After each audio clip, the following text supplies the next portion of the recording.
Hello friends, स्वागत है आपका बीपीएससी कॉर्नर में। आज की इस नए वीडियो में हम पर्यावरण एवं पारिस्थितिकी के कुछ महत्वपूर्ण तथ्यों को देखेंगे जो आपके किसी भी एग्ज़ाम के लिए महत्वपूर्ण होंगे। तो बिना देरी किए हुए शुरू करते हैं ये आज का वीडियो और देखते हैं हमारे इम्पॉर्टेंट फैक्ट को। पहला पॉइंट है, शुष्क हवा में नाइट्रोजन की मात्रा होती है। तो ये 78.08% लगभग। अगला पॉइंट है, वह प्राकृतिक क्रिया जो चट्टानों को सूक्ष्म कणों में विभक्त करती है कहलाती है। तो यह अपक्षय कहलाती है। अगले पॉइंट में है, एजेंडा 21 है। तो यह धारणीय विकास के लिए एक वैश्विक कार्य योजना है। अगले पॉइंट में देखेंगे हम, पृथ्वी सम्मेलन +5 आयोजित हुआ था। तो यह वर्ष 1997 में आयोजित किया गया था। आगे देखते हैं हम अगले पॉइंट को। हमारे अगले पॉइंट में है, राष्ट्रीय पर्यावरण अभियांत्रिकी शोध संस्थान नेरी की स्थापना हुई थी। तो यह वर्ष 1958 में नागपुर में हुई थी। वह प्रमाण पत्र जिसे पर्यावरण अनुकूल उपभोक्ता उत्पादों को चिन्हित करने के लिए सरकार द्वारा दिया जाता है, तो इसे इको मार्क कहा जाता है।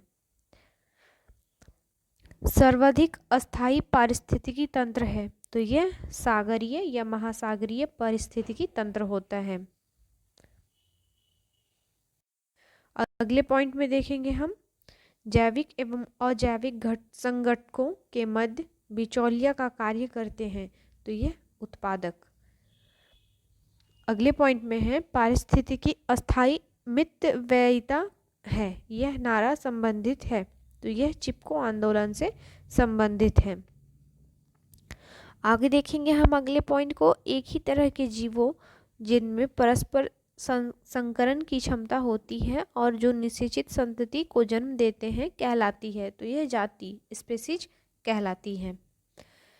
अगले पॉइंट में है, पृथ्वी के वायुमंडल में ऑक्सीजन की मात्रा होती है। तो यह 20.95% होती है।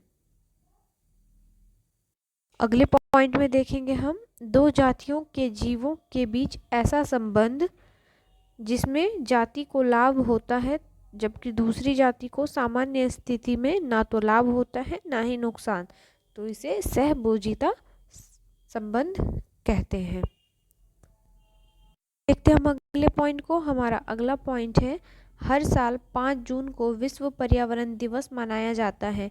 विश्व पर्यावरण दिवस 2020 की थीम थी। तो जैव विविधता थीम थी। अगले पॉइंट में है, पर्यावरण की सुरक्षा मूल कर्तव्य है। इसका उल्लेख अनुच्छेद 51 क में किया गया है जिसे जोड़ा गया। तो इसे 42वें संविधान संशोधन द्वारा जोड़ा गया था। पर्यावरण प्राकृतिक संसाधनों की खपत को मापने के लिए एक विधि है। तो क्या है वह विधि? पर्यावरण लेखांकन। अगले पॉइंट में है, पृथ्वी शिखर सम्मेलन में 21वीं सदी के लिए पर्यावरणीय विकास हेतु कार्यक्रम निर्धारित किए गए हैं जिसे नाम दिया गया है। तो यह एजेंडा 21। अगले पॉइंट में है, पृथ्वी के कार्बन चक्र में कार्बन डाइऑक्साइड की मात्रा को नहीं बढ़ाता है। तो यह प्रकाश संश्लेषण पृथ्वी के कार्बन चक्र में कार्बन डाइऑक्साइड की मात्रा को नहीं बढ़ाता है। अगले पॉइंट में है, दांचीगाम राष्ट्रीय उद्यान जो मुख्य रूप से हंगुल या कश्मीरी स्टैग के लिए प्रसिद्ध है स्थित है। तो यह जम्मू कश्मीर में स्थित है। अंतर्राष्ट्रीय बाघ दिवस मनाया जाता है। तो यह 29 जुलाई को मनाया जाता है। आगे देखेंगे हम अगले पॉइंट को। हमारा अगला पॉइंट है, ऐसी पारस्परिक क्रिया जिसमें एक जाति के जीव दूसरी जाति के जीव के अंदर या उससे ऊपर रहते हैं, साथ ही शरण व भोजन भी प्राप्त करते हैं, परजीविता कहलाते हैं। अगले पॉइंट में है, मरुस्थलीय प्रदेश का ऐसा जीव जो ठोस मूत्र उत्सर्जित कर जल को संरक्षित करता है तथा जन्म से मृत्यु तक बिना पानी पिए भी जीवित रह सकता है। तो यह कंगारू चूहा है।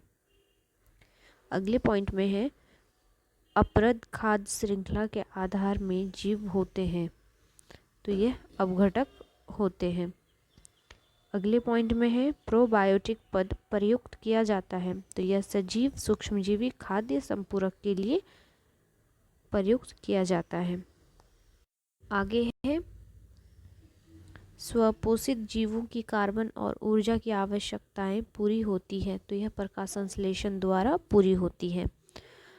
आखिरी पॉइंट है वह एकमात्र गिब्बन जो भारत में पाया जाता है, तो उसे